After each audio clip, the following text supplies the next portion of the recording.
শত্রুর শত্রুতা মেনে দুষ্টের দুষ্টমি থেকে সকলকে হেফাজত করুন। নাসরুল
আমাদের সামনে রোজা ভাঙার সুযোগ ছিল, কেবলমাত্র আল্লাহ দেখতো আর দুনিয়ার কেউ দেখতো না। আমরা যদি রোজা ভাঙতাম, যদি আমরা ডুব দিয়ে পানি খেতাম, এটা আল্লাহ ছাড়া কেউ দেখতো?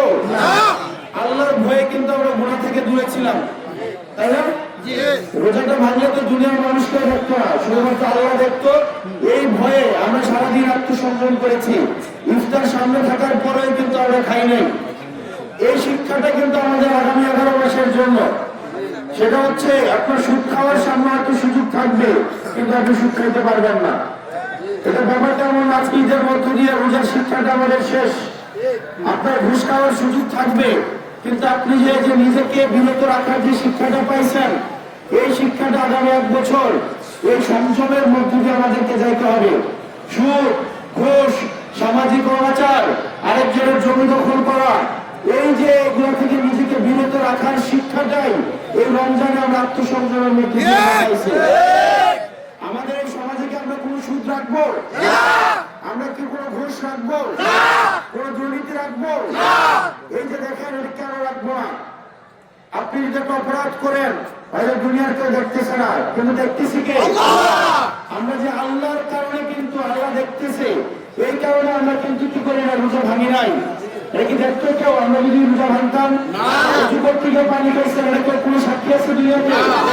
গোসল করতে গিয়ে পানি খাইছেন, কেউ সাক্ষী আছে? বাসায় সবার দুপুরে দিয়ে আপনি খাবার খাইতেন, কেউ দেখতো? কিন্তু শুধুমাত্র আল্লাহর সন্তুষ্টির জন্য আমরা নিজেকে আমরা বিরত রাখছি।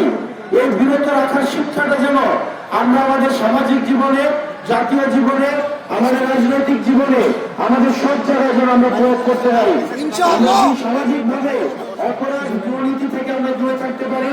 ইনশাআল্লাহ আমরা একটা সমৃদ্ধ, সুন্দর একটা সমাজ আমরা সবাইকে আমরা উপহার দিতে পারবো ইনশাআল্লাহ। আপনারা ভালো থাকবেন, সুস্থ থাকবেন।